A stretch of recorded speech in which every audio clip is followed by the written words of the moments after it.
High Level is a full CRM and marketing platform, and I've used some of the best in the SaaS industry.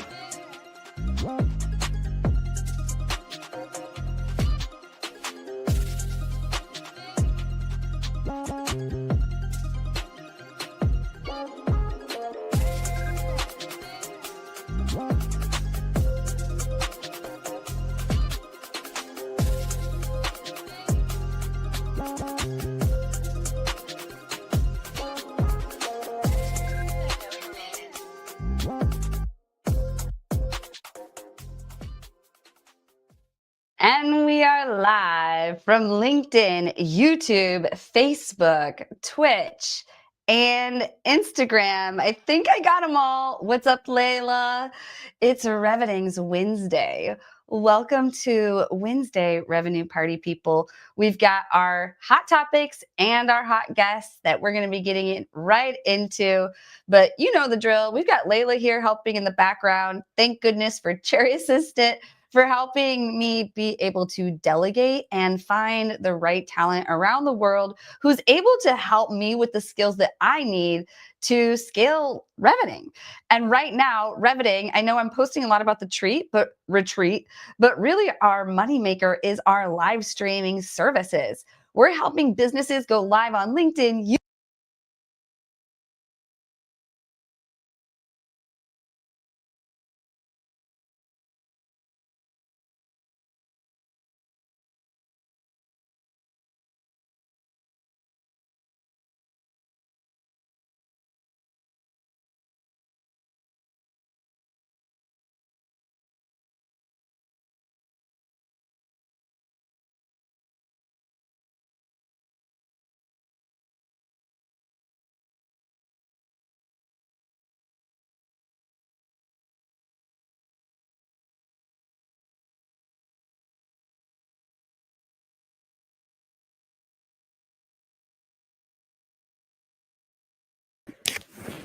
Hey Jesse, if you can hear me, we're struggling to hear you a bit.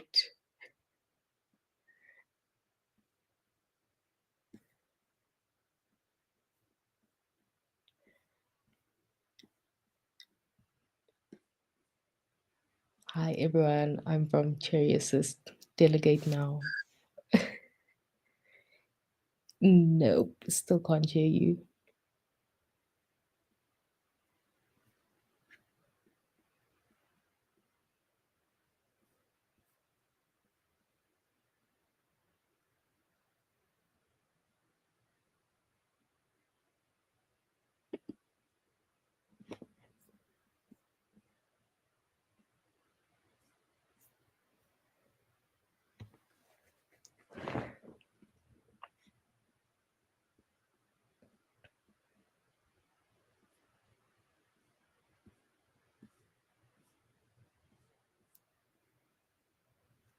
Yep, nope, still nothing. Can you hear me now? Here we go, Jess is back. Okay, the good old sure microphone. Let's see. Are we still able to? No, we can't bring up the other camera. Boo, but that's okay. We'll make do. Here we go. We'll get the other camera going. Anyway, technical errors. That doesn't normally happen on Wednesday, but thank goodness for Cherry Assistant to be here to poke in, Layla. I really appreciate your help here. DJ's like, let's go. Excited for some talk around customer-driven growth. Yes. So, you know what? Errors happen, and we're learning that firsthand as we're growing here at Revening. So we'll just go with the old-fashioned camera. But anyway, we want to hear from you all and what you would use a VA for. So would you work with someone for like an executive assistant? what skill set might you be seeking? Like right now is a good time to just think about it. Like maybe you weren't thinking about it before, but man, it's great to think about if I could just delegate that one thing that's taking all that time, like bookkeeping, whatever it is. You'll see the menu of services during the intermission. But we want to tell you about High Level as well. So High Level, we are white labeling as app.reveting.com, but it's a CRM and marketing automation platform. And we give all of our clients login access. This allows us, when we're creating their podcast and live stream, booking guests for them, to create calendars and customize those for them so guests can book. We're booking the right people. They are like beautiful and branded. And then we capture leads in the CRM for them. Since we're a marketing agency, we want to be able to show the leads in their CRM with all of the people we're putting them in touch with. So High Level helps us do that. And you might want to try it too. So use the QR code if you're watching on video. Otherwise, go to reveting.com/high level and try it out. There's no need to like spend thousands of dollars on big SaaS anymore. But anyway, without further ado, with all my technical difficulties, let's let other people talk. Welcome to the show, AP and Dan, old fans to the show. So great to have you here. Good evening, everyone. Very often we can usually find both of you in the comment section on WinsDay. So it's really great to have you on this side of the screen. And AP, you're even in my area, Columbus. So we've been hanging out, which has been awesome. But AP, why don't you kick us off? Could you tell us, you know the drill, your full life story from birth to what brought you to now in 2 minutes? All right, sounds good. Let's get on the show, right? So, New Yorker turned Floridian, right? Turned now traveling nomad, apparently, since we've been traveling for a hot minute now. My main day job, my main gig is being a co-founder of King of the Curve. We're an ed tech company, been around for about 5 years now. And with that, I've had the opportunity of working with pre-meds all across the country, and with my two brilliant co-founders, Steve Rutledge and William Kelly, as well as our illustrious team as well, to be able to build not just an app, but a budding ecosystem that allows for us to be able to help students to go from their current academic performance to their dream school to wherever they want to go. And it's been a real good sight to see, right? And also, as well, the endeavors being on Forbes 3 under 30, that was a thing, right? I just got on for that back in December 2024, and I got to attend the conference with my co-founders just this September, actually. So just last week, actually. So what you basically can do, you can find me around LinkedIn. Love to be able to, walk some nature trails, like to write, love to journal, love to listen to music. And I'm a nerd. I'm an anime nerd. Kind of what I do. So yeah, that's pretty much the tea, y'all. Amazing. He's spilling tea. Well, I got my other camera going again. Isn't that exciting? So thanks for introducing yourself, AP. So glad to have you here. And you undercut yourself. I mean, you are so impressive. Forbes 30 under 30. I mean, when Whiskey Wednesday first started, let's talk about where you were. I mean, you were like trying to find an SDR role. That is true. I was Like trying to entry find level, an you're like, SDR I'm out of role. college and I see this Whiskey Wednesday on LinkedIn. I'm gonna hang out because of the pandemic and I'm fucking bored, pardon my French. We were But bored. yeah, you're like, I'm gonna learn about sales and marketing and I'm gonna go become an SDR. And then you had this company and it got funding, and then you guys really like knocked it out of the park and landed on Forbes 30 under 30. That's impressive. Yep. Bravo. And that's why you're in Columbus, to collect that award. Yay. Everyone, like, give AP a big congratulations. It's been so fun to like see him grow so fast in like 3 years, just being here around in the community. And also with helping Reveting. I mean, you've been a big ally to us in our community. And also just like joining our sales trainings and letting people know like your experience in the coaching program. That's been highly valuable. And I just really appreciate you, AP. So thanks for being here. And then Dan, same. We met here on LinkedIn in the comments of the Whiskey Wednesday show. And have you been on Whiskey Wednesday? I have not been on it. I've won a Wow. prize. You've I've been been on in my the clients' comments, shows, but you but haven't I've been never on won this it. one. And I do take the whiskey part seriously. So, And I'm drinking wine because you mentioned whiskey. So cheers to you, Dan. Could you please fill up the 2 minutes I and can. your full life story from birth to what brought you to WinsDay tonight? So it probably will not surprise anyone that I am not on the Forbes 30 under 30 list. But I am coming to you from Long Island, New York. I was born, bred, raised, and still reside here. with my wife. I've got 2 adult daughters, and I've got 2 adult stepsons, and we've got a rescue dog who's awesome, half hound, half healer. And that ties into what I'm doing with my life now. So I spent about 35 years in corporate B2B, working my way up from sales to sales management, sales leadership, and spent the last 10 or 12 years as the VP of National Sales and Marketing for a division of Canon. Loved it, had a great team. We had all kinds of success. We had all kinds of defeats and everything in between. Loved talking about sales. But I think, like a lot of people during the pandemic, I got very introspective and thought about what I wanted to do next, and actually ended up retiring from corporate in January of 2024, a few years earlier than originally planned. And I want to spend more time doing some of the other things I love, spend time with family. I love photography. We like to get out and do some hiking and traveling. I'm volunteering at a dog rescue, an animal rescue place a few times a week. So really diving into all that. It's awesome. But I also knew I wanted to start something up. So I launched Philanthropy Fuel back in August of 2024, really thinking I'd be teaching business development skills to fundraising and development teams, because there are so many parallels between those 2 sectors, both good and bad. But mostly what I've kind of morphed into is helping small nonprofit, kind of grassroots nonprofits, forge better corporate relationships. And it all comes down to the stuff we're going to talk about today in terms of customer-driven growth. I don't care if you're talking about a customer or a donor. It's all the same as far as building trust, building relationships, building advocacy. So I was really pumped about the topics tonight. I'm really excited to be on here with AP. I still stay plugged into the sales world because it's still part of what I do, and looking forward to tonight. I'm looking forward to it too. This is going to be a great discussion. So thank you both for sharing your full life story. And it's just good to hear that. And Dan, you were such a perfect fit on the Cherry Willow apparel for with purpose episode. So that's the episode I think of you on. And man, that one just drove a lot of engagement, a lot of purpose, and it was in alignment because of the work you do in the nonprofit sector. So, thank you for what you're doing there. And if you want to take a moment to share any more about that, we'd love to hear. Oh, Cherry Will is great. You had Matt on. He's just unbelievable. I'm actually an affiliate partner of theirs. So they're, part social enterprise, part nonprofit, and they are using wearable apparel. So they're teaming up with other nonprofits to, to kind of get the messaging out there. They are focused on ending homelessness, and they've got some great ideas. And so I've been able to help them through my contacts team up with 3 or 4 different nonprofits, and they launched kind of limited edition hoodies and T-shirts and things like that for those nonprofits. They split the revenue, and it's going towards both, again, the homeless cause and whatever these nonprofits are, their mission is.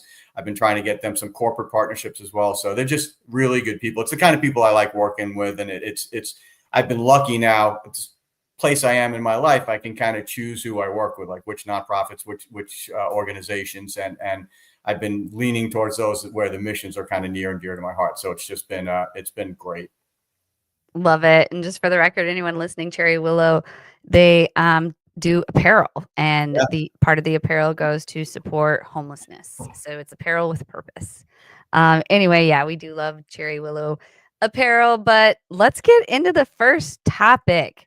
Drum roll, please. Beyond the funnel, customer-driven growth strategies. So, AP, is this your topic? I actually have no idea, but we'll kick it off. Let's rock and roll. All right, so beyond the funnel, customer-driven growth strategies. All right, let's think about this, right? It's 2025, people. We're in the age of AI slop. We're in the age, and even before the age of AI slop, we were in the age of sellers and marketers, barraging the general public with irrelevant emails, thesis-like emails, and phone calls that are like, click. Who is this? I have no idea who this person is, right? What we are seeing now over the last couple of years, and even now, is that there is a need more than ever for timely communication with customers, right? There is a need now to actually deliver relevant information to people at precise points in the buyer journey. It's not enough to spray and pray anymore. It is not enough to get an email list of 1,000 clients and go, all right, email all these people. Someone's going to have to buy it eventually. Or again, just go down the list and do a cold call situation without doing anything to make it relevant to what their needs are, what their problems are, right? So when thinking about this topic, my brain is going, right? If we want to reach our customers, right? If we want to see customer growth happen, we need to target people precisely at various points in the journey, right? And I think, and Jesse, you're a CMO of marketing, right? I think this is where, having a powerful marketing presence for your brand, I don't care how small your business is, it needs to have a brand, really does help, right? Because as you are working on building said brand, as you let people know who you are, what you're about, what you're building, and why, right? And you work to build that brand, people are going to be like, oh, the right people start coming into your orbit. The right people go, huh, I should pay attention. I should sit up and take notice of what these people are doing here. So less spray and pray, less slop, more targeted, timely engagement. Yes, more human marketing. I liked that you brought in branding into that whole equation. Don't mind my lip gloss. My lip gloss is popping and I got it, with my daughter. It was sitting here. I couldn't help myself. But anyway, yeah, no, I love that you brought in the branding part, obviously, because that's what I help with. And I agree, like in terms of where we are now, it's like AI, everything's so AI. And I was just talking about this in our newsletter, actually. If you're not subscribed, go to riveting.com/newsletter. But yeah, no, there's lots of news articles out about that too. Is like, that's one reason live streaming works and podcasting works and LinkedIn works is because people connect with people more than they connect with brands. So people need to humanize their brand. There's a trust pandemic. But Dan, I'd love to hear your take on this. Yeah, listen, I love what AP said. No more spray and pray. I used to hate that. I hated that as a sales leader. I hated it as a recipient. We've all gotten the wonderful, dreaded dear first name, and the automation didn't work, right? And that's just, oh yeah, this was real personal. But if you think about it, it's beyond the funnel, right? So Yeah. you need to have a pipeline. Of course you do. So salespeople need to have a pipeline. Fundraisers need to have a pipeline. But to me, a funnel, the interesting thing is the old funnel mindset. It assumes a linear buyer journey, and that's just not the case anymore. Buyers are fluid, non-linear. They're deeply informed. There's committees. There's different decision makers. So I really think customer-driven growth, which is what we're talking about, happens when we shift from kind of, I don't know, how do we convert them? How do we persuade them? How do we sell them? And shift it to how do we serve them? How do we co-create with them? Which means the post-sale experience is just as critical to growth as acquisition. So I remember, in terms of how we grew when I was at Canon, our top 25 clients, like a lot of companies, represent 80% of our revenue, but they didn't come in like that. Most of them weren't mega deals to start. It was earning their trust, staying close to them, putting in place, what you could call either listening loops or feedback loops, formal, so that you're constantly learning what's important to them. My best sales used to love when they would just sit down with a client and say, what's on your plate for 2026? Forget us. Forget our suite of services. That's not, just tell us what's on your plate. And they'd go through this whole thing. There's a bunch of stuff that didn't pertain to us. Maybe we could introduce them to some people, but there's always that little thing that they say, well, this is a big challenge. And we talked about, okay, we can help you there. It's not exactly what we do, but let's build something together. And that's both how we grew our clients, but also how we grew our service offerings through our clients, because we created what they needed. So that to me is what customer-driven growth strategy is all about. Not pushing out your sequence of services, but listening to what they really need and being flexible about it. Yes, exactly. I'm so glad you said that. Not pushing out your sequence of services. Like, do not feature dump me, please. I don't want to hear this is what I'll do. This is what I'll do. This is what you'll get. People buy for emotional reasons, so they have to feel that pain of, whatever it is that you're trying to, sell and what they don't have. Like, why do they need it? And, what's life going to be like with it? What's life going to be like without it?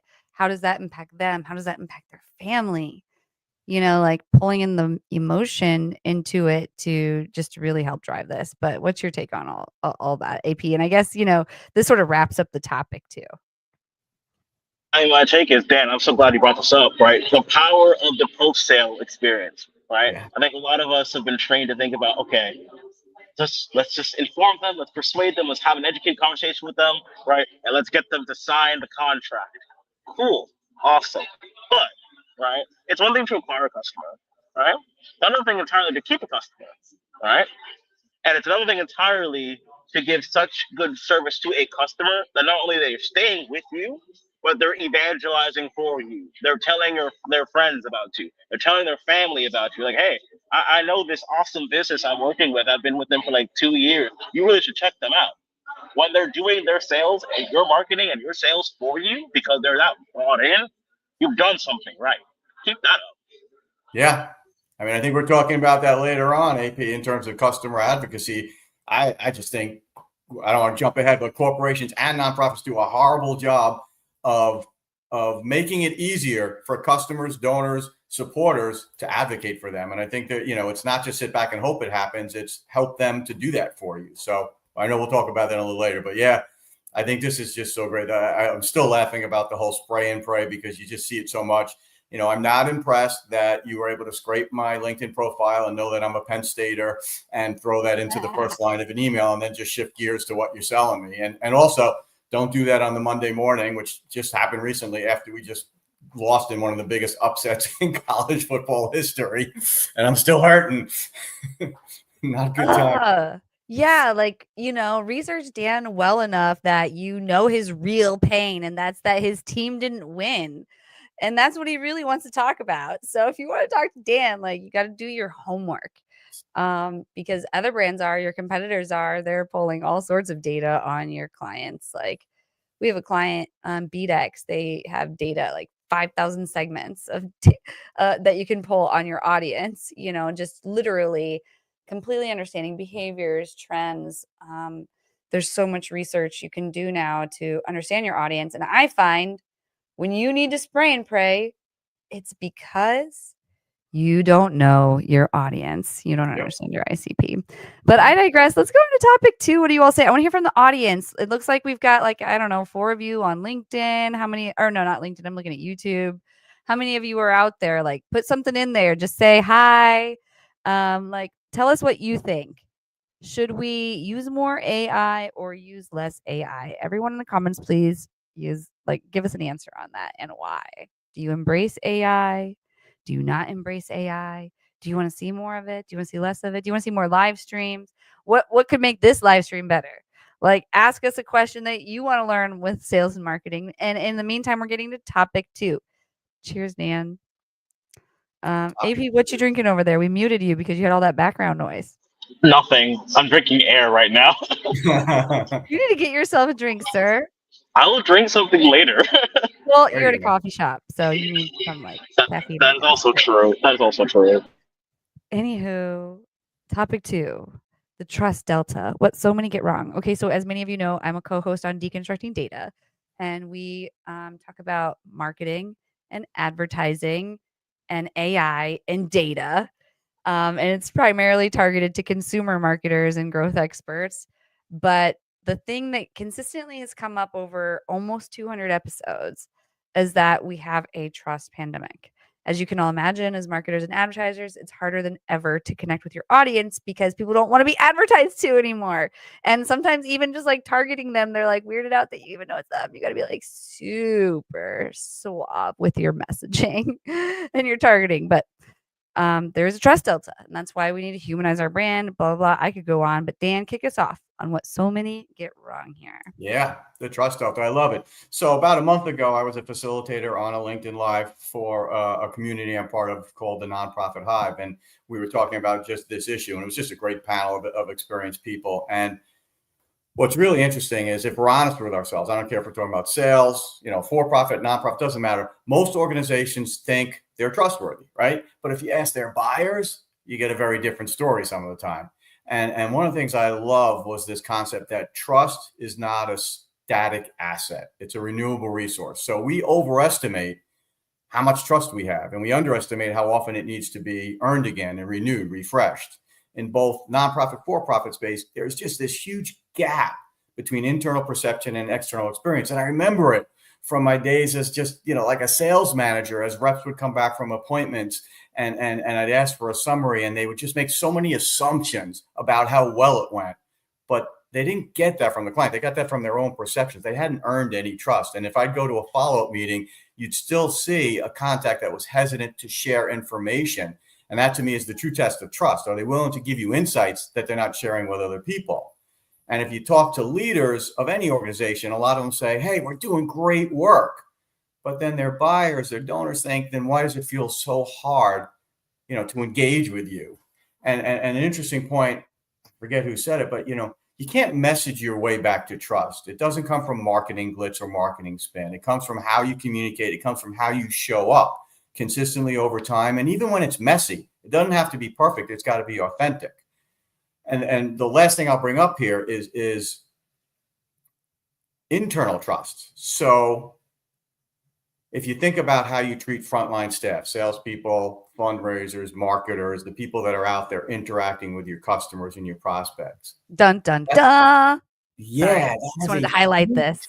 Huge impact on how your customers and prospects are going to trust you. And I think a lot of organizations don't realize that. They think their dirty laundry stays inside, but it doesn't. And here's what happens. If you've got, frontline staff that feel like they're not included, they're not valued, they're not supported, the culture is toxic, that negative energy is going to be felt by clients and prospects, and vice versa. If these people feel pumped up about the organization they work for and the leadership, and they feel that they're really a part of something, that energy is going to emanate out to their clients, their prospects, their communities, their partners, their donors, all the stuff. And that makes a huge, huge difference. So I encourage leaders to really think about what kind of tone you're setting for your frontline staff, because that is going to trickle all the way out to your customers and prospects. And, trust it's behind everything I talk about. Back in the sales days, the deals we did some mega deals that took over a year that were,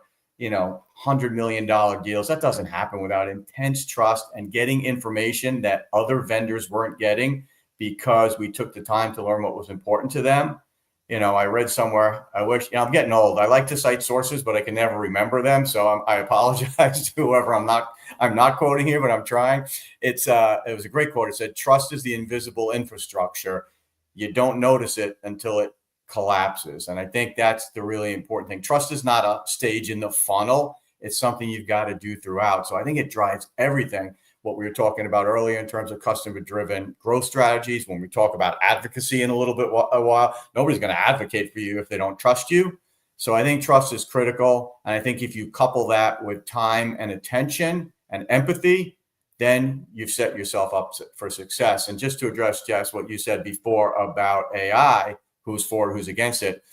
I was a big proponent in sales for AI. I am still a big proponent for it in nonprofit, but for two things. Number one, to give you back time, automate what can be automated. And number two, to give you deep insights and to use all that to actually be more human, right? To have better interactions, to know more about people and to spend more time speaking with them rather than being stuck on administrative tasks and things like that. So I think AI has its place, but it's not going to replace that trust building, because AI can't build trust, and it can't show empathy, and it can't connect on a human level and find out what's important to people. So I think trust is the basis of the infrastructure, the foundation for everything we do in business and in life. Bingo. I completely agree. Very deep there, but yes. Yeah, like even in the most technical data, like you're going to have better data when you have a better culture, and you're going to have a better culture because of trust. And so it just comes down to authentic human communication, which then leads to like being vulnerable and reciprocity. And I don't know, what else would you share that helps you build trust with people? And I want to pass that over to AP, because we haven't heard from you in a second, and also let you kind of address the idea of this topic as well, AP. Gotcha. All right.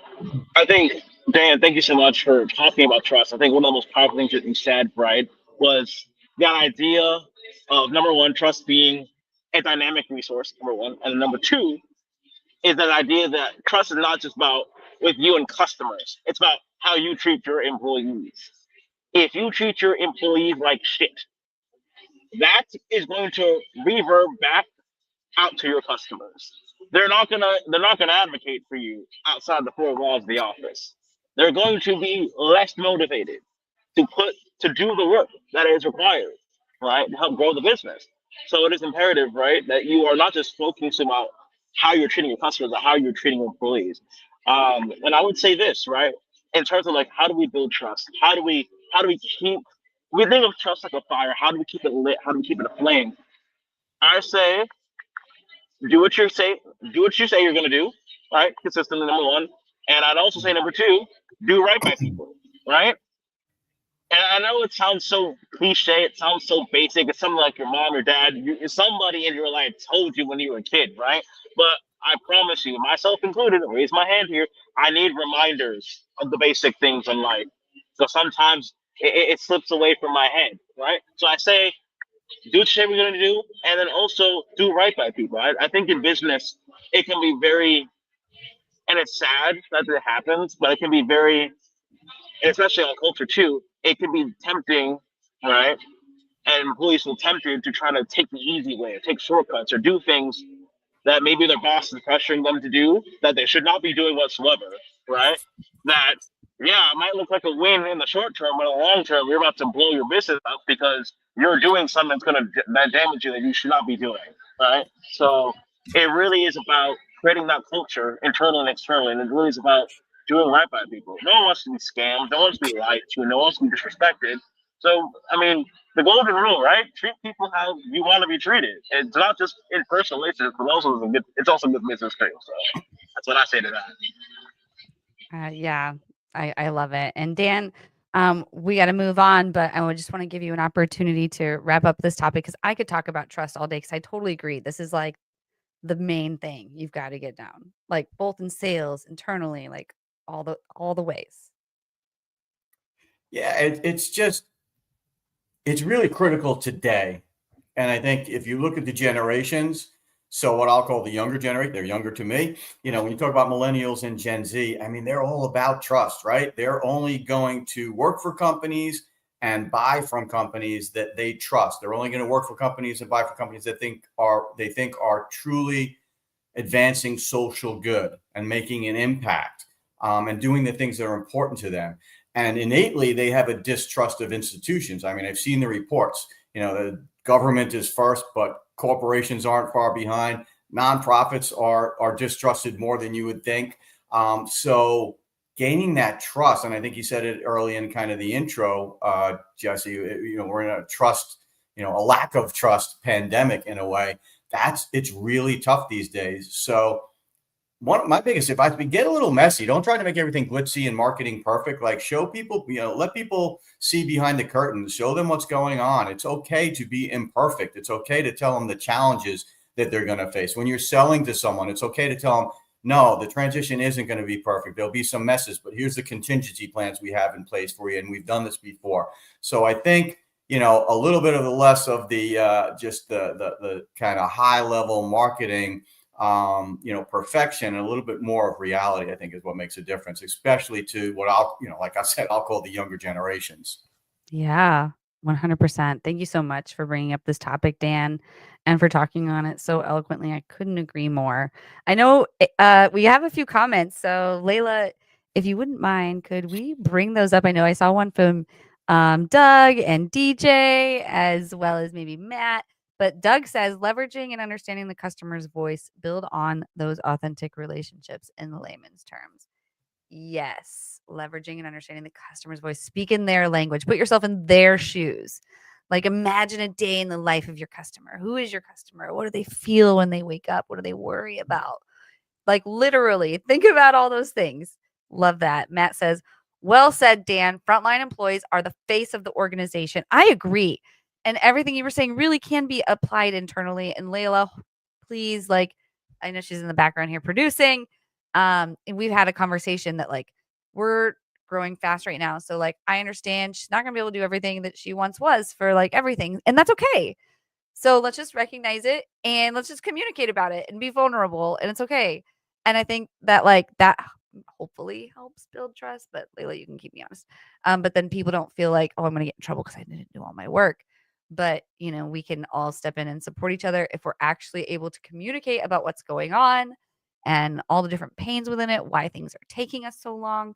But yeah, great topic. Thank you so much for bringing it up. We have Erica says trust is key in any personal, business, trust is key. Thank you, Erica, for mentioning that. What did DJ say? DJ said he answered my question.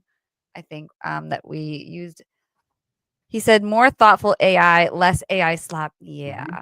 There you go. Take out the M dashes, take out the emojis, like make it sound human.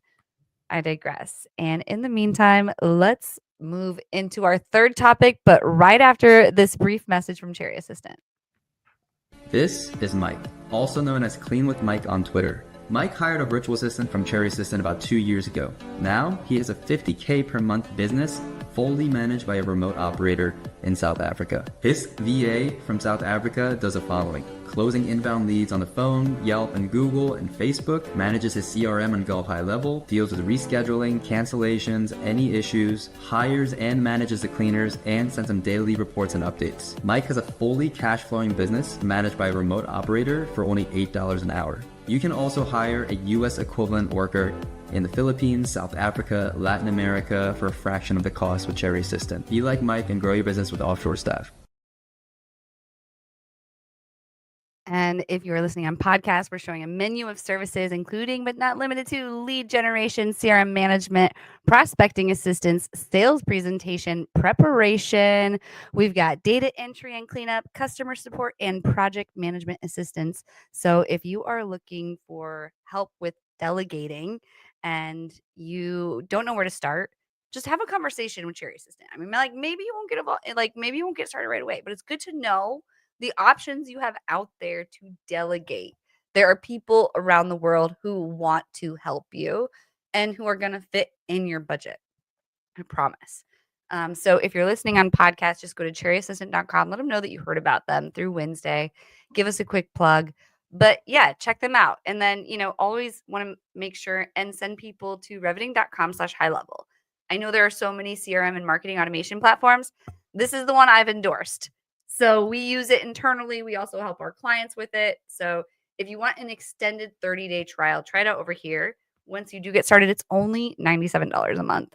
It's built around AI. It's nimble. It's new. It's not like big SaaS. Anyway, I digress. If you want more information, let me know. Otherwise, just go to reveting.com/high level and try it out. But let's get into our third topic. AP, can you kick us off on this third topic? Reverse marketing. Let your best customers sell for you. Y'all are seeing the arc here, right? How each of the other topics are building on each other. Now, here's Act 3, y'all. Reverse marketing. Letting your best customers sell for you. What does that mean, right? Think about the typical marketing funnel. What do businesses do? Small businesses, Fortune 500 companies, what do? We have our marketing team, or one person, sit there, create content, create copy, right? Create design assets, and put it out on billboards back in the day. And now social media, Instagram, Twitter, YouTube, TikTok, even LinkedIn too, right? To get customers feeling like, oh, what is that? What are they doing? I should check these guys out, actually, when I need X, Y, or Z done, right? That's the way we've been marketing for years, decades even, right? But when we think about reverse marketing, what we're talking about here is, after, right, we've done the work to cultivate customers that fit our ICP, right? After we turn these people from people that don't know about us whatsoever, people that don't trust us because we deliver quality service, we're doing what we're saying, what we're doing, and we're giving them a great post-sale experience, they're going out there and they're telling their friends, they're telling their partners, they're telling their business colleagues about what is happening, what the experience they're having with this brand that they're trusting, right? And they're spreading it all over them. Why is that? Because they feel so passionate about the brand. They enjoy the experience. They enjoy what it's like working with your employees to get that done, right? So, I mean, when you think about it, I sit there and I go, it's one of the things you should be doing. Reverse marketing, getting your best customers who really do endorse your brand and getting them to do it for you. Why? Because what's the alternative, right? You can go to Google Ads, go to YouTube ads, you could go to TikTok ads, you can go to any meta platform and advertise on there and spend hundreds, if not thousands, if not tens of thousands of dollars on ad campaigns where you just get to bid against other people spending that much money too, right? In advertising dollars. And as a small business owner, I can say this myself, right? You don't always have luxury to spend that much money on advertising. So it's like making sure that you have a solid marketing play and including reverse marketing in your marketing strategy is a thing that you should be considering. All right. And again, that comes with having a quality product, that quality experience in the buyer journey, right? Not just before the sale or during the sale, but especially after the sale as well. Yes, I love that, AP. Thank you for bringing up this topic. Um, and referral agreements. I'm a big fan of referral agreements these days. When you can incentivize your customers to send people to you, when you find you have a real evangelist who's ready to promote you, then get them commission, and that makes them think of you. I like to do recurring commission because then they stay involved and help you making sure it succeeds with our internal sellers at least. But like, yeah, definitely reverse marketing is great in so many ways. I love the way you broke it all down. I would just add referral agreements and incentivizing your customers, but then you learn about their business too. And remember, I mentioned reciprocity in terms of building trust. So if you can send clients to your customer just based from your like contact list, then you should do that too. But I digress. I would really like to hear what you say on reverse marketing, Dan. Oh, it's huge. I mean, AP, you made so many good points. I mean, letting your customers sell for you is so huge. I mean, back in my sales days, I mean, as we grew accounts, a lot of times there were different decision makers in different functional areas. And who do you think was doing the selling for us? It was our original customer, right? But goes back to what we said before, they've got to trust you to do that. But if you look at what's going on today, advocacy is really the new advertising because people trust their peers more than, polished brand messages or like I said, marketing glitz coming out from organizations. But I think we've got to make it easier for our customers to be advocates. So, if you want them to advocate for you on social media, well, prepare the information for them, give them the stories, give them the information that they can share. If you want somebody to be an advocate, within their own organization or to their peers, again, prepare them for that, remind them of that. Don't just think it's going to happen naturally. And one of the things I think we could really do better is build communities for that. I'm not talking about big, gigantic, formal communities, but people want to be part of something. So if you want a really good customer, a really, rabid fan of yours to spread the word, well, invite them in with several other people that you want them to spread the word to. And whether that's, a dinner event, an online networking event, whatever it is, create that opportunity for them because it does two things. It allows them to advocate, but for them, they've got to get a benefit. So maybe the benefit for them is that they're building their network. They're feeling that they're part of something bigger than just themselves. So I think it's incumbent upon the organization to kind of grease the skids for that advocacy to take place. It's not just going to take place if you hope it does. You've got to help make it happen. And then I think it's probably the most powerful thing out there because people trust the people they know a lot more than they trust, institutions. So advocacy is just absolutely huge and maybe the biggest way to get your brand out there, your message out there, your mission out there, and just your what you want to say to prospects in the community out there. I love that. Thank you so much for sharing, Dan. And as you were talking, I was talking to our audience on Instagram, which, by the way, we're _WW on there. And we've got Susan Miles watching on there. The API on Instagram is funny. They don't let us show the comments on StreamYard. So, yeah, everything they're saying over there, we can't show here. I put the LinkedIn link, but hopefully we get to, I didn't lose them since they can't engage. But anyway, yeah, Facebook, Twitch, YouTube, LinkedIn, they all let us share the comments here on the show. So engage and we can see what you're saying. And I just want to check in with the audience. Like, what do y'all think here? What's your take on reverse marketing? What have we not mentioned? What's your opinion here? When have you seen reverse marketing work, not work? I want to hear from you all. I think it's the best way to go. Because if you can get your customers to refer people, then you're in a good spot. So I don't know, anything. There's Susan Miles over from Instagram, now on LinkedIn. Hey, no worries. Oh, Susan, so great to see you. Queen, tell us how you are. What are you up to these days? I know she's a seller. This woman, she understands how to make people feel. We were talking about, Susan, earlier, how to make people feel and emotions and why we buy with emotional reasons. Well, she just is able to really peel the onion with people and help them understand why they need your service. So I don't know what you're up to these days, Susan, but I just think the world of you. So everyone should go connect with her. Anyway, AP, wrap us up on this topic of reverse marketing before we move on. I would say, honestly, to wrap this up, right? If you want to do reverse marketing right, it builds on what we talked about in this conversation, right? The idea of realizing your customers are an essential part of the buyer journey, right? Not just the target of the buyer journey. And number two, understanding that it requires trust, ongoing trust, to even get reverse marketing to work for you. If you don't have those two things, forget it. It's not going to work. Yep. I hear you there, 100%. Well, let's move into our fourth topic. Drum roll, stop selling solutions, start building ecosystems. So we were talking about not feature dumping earlier.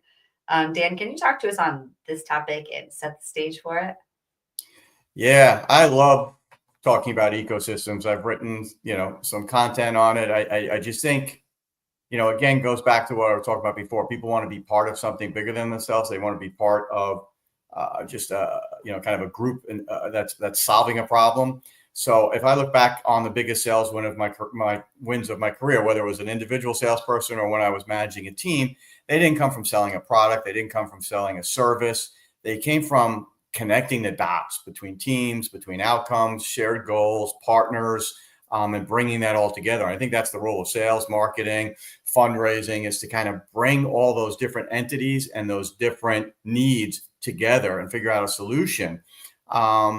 You've heard this a million times, right? Buyers aren't looking for vendors. They're looking for partners who understand the bigger picture. And everybody likes to talk about solution selling, like that's, the best thing in the world. But to me, still, solution selling, if you think about it, it still puts the spotlight on you, right? I'm selling this solution to you. But if you talk about building ecosystems, that makes it about shared outcomes. And I think your best work happens when you help others see how they fit into a larger purpose. I've always talked about sales, marketing, fundraising as guides, guiding people down a path to a better outcome. And if you think about in B2B, some of these sales cycles have gotten so long, so complex. You've got buying committees. It's just, the last few years in B2B, you could just go insane, right? But think about what's happening there. These businesses you're selling to, they've got multi-stakeholders, and nonprofits are dealing with the same thing. You've got multi-stakeholders. So these businesses have their employees. They might have, if they're public, they've got their boards, they've got their stockholders, they've all got their customers. They've got their own prospects. They've got the communities they exist in, their business partners. They want solutions that take all of that into account, and it's really complex. So if you can be the one that helps connect that whole ecosystem and makes them look valuable to all their different stakeholders, then you're the winner. I mean, that's what puts you on top, and that's how that's how you sell your solution. But that's how you do more than just sell a solution or do a transaction. That's how you build a movement. That's how you kind of build momentum into something that's much bigger. Yeah. Than sales, and that's what we should all be striving for. Getting a sale is great. Certainly, I remember individual sales, but getting a customer that you've really helped and really understand their whole world and realizing they're going to be with you for 5, 10, 15, 20 years, and you're going to grow with them, and they're going to advocate with you, and you're going to gain momentum with them, and they become a huge supporter. That's really what it's about. That's what we strive for, in B2B and in fundraising. So I think that's really the key. Help create this ecosystem, connect this ecosystem for your clients and prospects, and then you've done them just a tremendous, tremendous service. Yes, such great points. Thank you so much. And thank you, Susan, for her points. I saw her comment earlier that said she just sits with people, during the call rather than feature dumping and solution dumping and saying, I do this, I do that, I do this, I do that. She sits with them and lets them feel their pain. Sometimes people just need someone to listen. Tell us more about that, Susan, if you're still tuning in. And you're right. These fellas are spot on with with what they're saying. I totally love it. AP, what's your take on all of this? I would say for me, my brain was thinking two different thoughts, right? The first thought I was thinking of is, right, in a more traditional product sense, when we talk about building ecosystems, right? I think about what are some of the most popular, well-known brands in the world, right? Think Apple, think Samsung, think Google. What do they all have in common, right? They're an ecosystem in and of itself, right? When you walk into Google, when you walk into Apple, right? It's not just, oh, here's a laptop. It's a laptop and a phone and headphones and iCloud. It's all of these products working together in sync to provide a seamless user experience for whoever goes on there. And what you get in, because it's so easy and frictionless, and this is by psychological design, it's very hard to leave, right? So let's think about what that means, right? We know that when we offer solutions to people, right, we're human beings, right? We sure a solution's great in the moment, but we're never gonna live in a world where we have no problems, right? We're never gonna live in a world where one solution is gonna be enough. So that idea, right, and goes back to everything we were talking about earlier, sitting with their customers, listening to them, right? Your customers, honestly, are the best source of what you should be building next. If you are confused on what you should be building as a business, go talk to your best customers, please. They'll happily help you brainstorm some product lines for you to add on to the business. All right. Because they're like, Yes. well, actually, I know you're helping with this, but I have XYZ problem as well. Can you guys build that? And I was like, well, actually, I didn't think about building X, Y, and Z. We'll go to the product team and let's see if we can get that built right away, right? And then keep doing that, right? And soon enough, you build a community, right? It's not just you selling individual solutions anymore, folks, right? It's you building a community of solutions, right? Where people can come in, they feel supported as they're growing, right? As they're working through their business, right?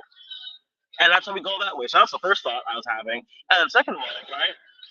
When we talk about instead of selling solutions, you know, building those ecosystems, right? What is an ecosystem? When we think about an ecosystem, what is it, right? It's a network. It's a network that's working together in tandem for the members of the network to thrive, right? Mhm. I mean, think about any movement, any social movement in history, right? It wasn't lone individuals that made it happen. It was those individuals supported, protected, and nourished by a powerful ecosystem behind them to make it all happen. So when I think about that, right, let's take that logic and apply it to business, right? It's about not just here's the customer, right? Well, let's build a thriving network of people they can talk to if they get stuck, or products we know that they're gonna use and value, and ways they can get connected, right?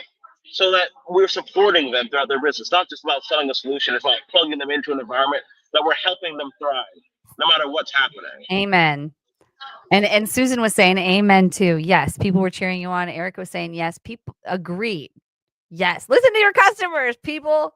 Let's pull up that comment again, Layla, if you wouldn't mind, from Peter. It says regarding reverse marketing. So taking us back a second. Before I worked with Boeing, I had to actively pursue candidates. Boeing had a good enough reputation where more than enough applicants would apply and we could get jobs filled by people that applied rather than me having to pursue and convince them to apply. Other big and well-known companies take advantage of reverse marketing in the same way. Yeah, great point, Peter. Any remarks from you, AP or Dan, on this? Yeah, I mean, Peter's spot on. I mean, first of all, I love what AP said. You're helping them thrive. I think that should be the Yes, mantra here. That's everything the key. AP said. Help them thrive. I don't care what your business is. I don't care if what sector you're in, just what communities you're part of. I mean, if you're helping people thrive, you're winning, right? I mean, that's the bottom line. That's what it's all about. So I love that. In regard to what Peter said, I love it because it's not just about marketing, right? Anytime that you can help connect ecosystems and you've earned trust, like he was talking about there. So that's a great example of candidates were coming to you because of the reputation rather than having to go out and hunt for them. If customers or prospects are coming to you because of what you built, well, man, as a salesperson, that just makes your job so much easier. So I just think, yeah, I think the bar is low today from what I've seen. So I think those that really, truly take the time to build ecosystem, earn trust, and just listen to what customers and prospects are saying are the ones that are going to stand out. And I think that's just so critical. And I think as millennials and Gen Z become more and more of the workforce, that's just going to become exponentially more important. Yes, because of the trust pandemic, right? We need more reciprocity, which means you listening to your customers and doing things for your customers because they're paying you. Susan says, precisely, Dan, there's plenty to go around. Help one another succeed. And that's why we go into business, right? Because we want to help people. Would love to hear more from the audience on this one, but that was only topic 3. We still got to get to topic 4.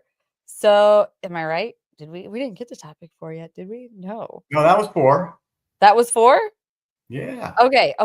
So we're good on time. Yeah. All right. Great. So then we need to make sure that we make time for the guru of the week. The guru of the week. So drum roll. Let's pull up those gurus. Tell us, why should we go follow these people and who are they? An audience, tag them, follow them, spam them. All right, I guess I'll go first. So I have my good buddy here, Dr. Brandon Deason, right? Deason and I have known each other for at least 2 years now, since June 2023 on LinkedIn. Right, he is a fantastic dude who's really passionate about helping students be able to succeed in medical school. Right, he works with pre-meds, he works with med students, and him being a med student, a former med student who's managed to get through the process of getting to medical school. Right, he knows inside and out holistically what it's like to get through this program successfully, right? So he's passionate about it. He's skilled at doing it. He worked at Kaplan for like over 10 years, right? So he has that deep level of technical expertise when it comes to building quality systems as well as building great content too. So you or anybody knows of someone that's striving to go to medical school or is struggling in medical school and needs some help, talk to this dude. He'll happily help you out. That's awesome. I got to follow Brandon. Lindsay Carlisle is interesting. So a couple of years before I retired from corporate, I started a newsletter called Monday Night Spotlight. And my whole thing was, as I dove into this whole LinkedIn thing, I was like, wow, there's a lot of voices in sales and marketing that are getting the lion's share of the attention on LinkedIn. And they're all awesome, right? I follow them. I learned a heck of a lot. I still learn from them all, right? And you guys know who they all are. But I was like, there's also a lot of other voices out there that, whether it's the algorithm or whatever it is, they don't get a lot of play. So I started Monday Night Spotlight to spotlight people in sales that really, and I looked at people that had, under X amount of followers, didn't get a lot of engagement, things like that. And I found different people. And Lindsay was one of the first ones that I spotlighted in my newsletter. And I interviewed her, and she had been a teacher, which was near and dear to my heart because my mom, my wife, and my daughter are all teachers. She'd been a teacher. She had also taught like theater, like Shakespeare and stuff like that, and decided to give that up for a lot of reasons and come into sales. And I will certainly back up the fact that teachers have a lot of skill sets that could play well in sales and marketing. I mean, my daughter was a teacher for 6 months when the pandemic hit, and then had to, all of a sudden go online with a bunch of 6-year-olds, kindergartners, and teach them for a year and a half. So yeah, she can handle Zoom meetings, no problem. But Lindsay, why I love her is she is so raw. So she entered the world of SDR work, and she was open on LinkedIn every day about what she was going through and imposter syndrome and all that great stuff. And I really think she helped a lot of people. Then she took a job, as a manager of an SDR team, and it wasn't easy. She didn't have preparation for that. And the reason I would say follow her, she is so raw. She actually just left that job. It wasn't right for her. She's starting something new. I don't even know what it is. It's going to be announced soon. But the reason I would say follow her is if you're in sales or you're just in life, like she is so raw and open about the struggles of trying to balance a career and parenting as a mom and, making that transition from outside the corporate world into the corporate world and how tough sales is, And it's just really helpful to people to read that kind of stuff and not hear that everything's so shiny and wonderful and perfect. So I think she's a great follow. She's funny as all heck, and I think you'll enjoy her. Amazing. Thank you so much, Dan and AP. So Brandon Deason and Lindsay Carlisle. I already tagged them in the comments. I see there are some of you on LinkedIn. So tag them in the comments. Follow them. Diversify your feed. Let them know you saw them as you now have like an entryway to DM them. But yeah, I agree. People like that, Dan, are really the best. So thank you for sharing, Lindsay. And same with you, AP. I really appreciate you with your guru of the week. Ooh. And then, of course, we want to hear from both of you a little bit. We just had, the last 45 minutes of being inspired by you. So tell us a little bit more exactly about you, what you do, who you serve, how you serve them, and if they could be served by you, how could they reach you? AP, kick us off. All right, let's do it. So a little bit more about me, right? I talked about I was a co-founder, and I'm a co-founder of King of the Curve, right? Been there for 5 years. Been a wild ride, ups and downs, but really on the up and up now.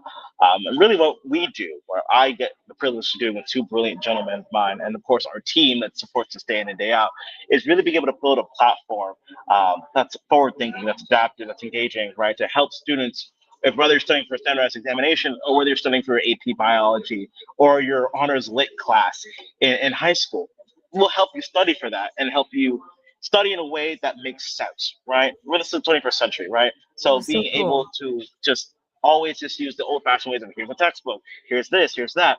Students, we all know that students come in different shapes and sizes, right? We know that students come to materials in from a different perspective, right? So building a platform that takes all that into account and more to help them succeed, especially in this day and age, is super important. So that's what we were passionate about building every day. So if you want to find me, I'm on LinkedIn. It's the primary social media platform that I use. Um, King of the Curve, at King of the Curve. I think at MCAT King of the Curve on Instagram and at King of the Curve on TikTok to find us to see what we're up to. So if you know of anybody that's a pre-med that's getting ready to study for the MCAT, hit us up. We'll be happy to help them out. So thank you. That's so cool and good to know. I actually didn't know that King of the Curve was doing all of that. I thought it was just the medical students that you were helping, but you're doing so much more. Thank you so much for sharing, EP. And how about you, Dan? Tell us more about you, who you serve, how you serve them, and if they could be served by you, how do they reach you? Sure. So, it's funny, as I got more and more into the nonprofit world, I got more and more back into the corporate world, because what I've been doing is really, I think Susan Miles said it before in the comments about how, we're all kind of networkers. I kind of look at myself as someone who's helping make introductions. So I'm helping nonprofits collaborate with other nonprofits. I'm helping social enterprises collaborate with nonprofits. And I'm really working with smaller kind of grassroots nonprofits, whether it's here in the US or international, to forge better corporate and business partnerships. So let's go beyond just sponsorships and writing a check. Let's go beyond, hey, can you pay for our golf outing, or can you buy a seat, at our gala? And let's talk about how we can be true partners in pushing social good. And that, a lot of what's going on in corporate today bodes well for that, because corporations today, when they start thinking about philanthropy, and social impact, they start thinking about employee engagement, volunteering opportunities, advocacy, how to increase, their brand outlook in terms of the values that they stand for. And so I'm trying to kind of be a matchmaker of the right corporations, the right corporate social responsibility kind of officers or leads with the right nonprofits and bring them together. So my audience, my market is nonprofits, mostly small and mid-size, but I'm working a lot though with social enterprises as well as corporations on the CSR side, corporate social responsibility side, to again build those ecosystems. And you can find me on LinkedIn. I post just about every day. If I'm not posting, I'm there engaging.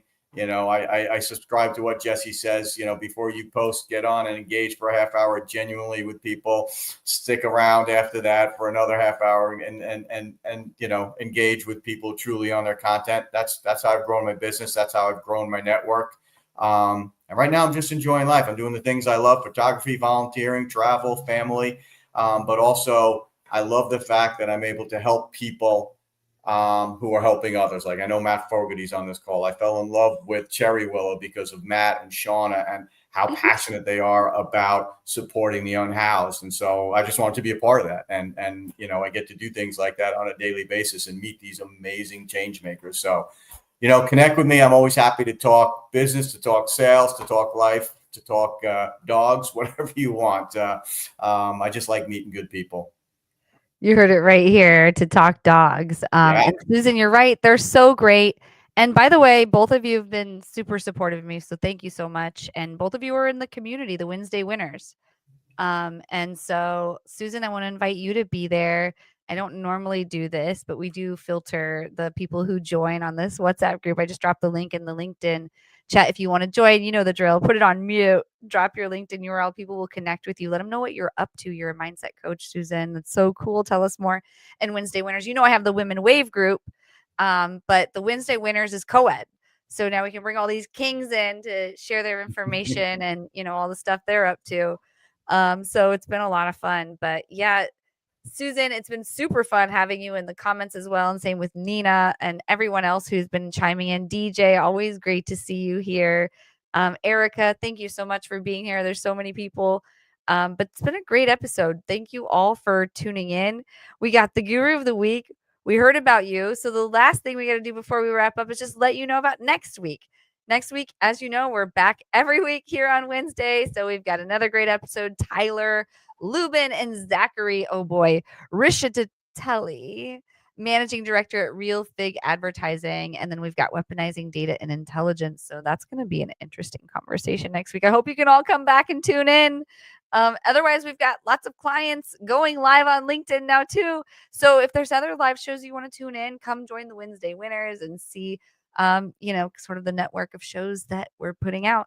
But yeah, Susan, she's like, I can't click on the website. Like maybe you have to copy and paste it. I can, I'll send it to you in WhatsApp. Maybe that will be easier, Susan.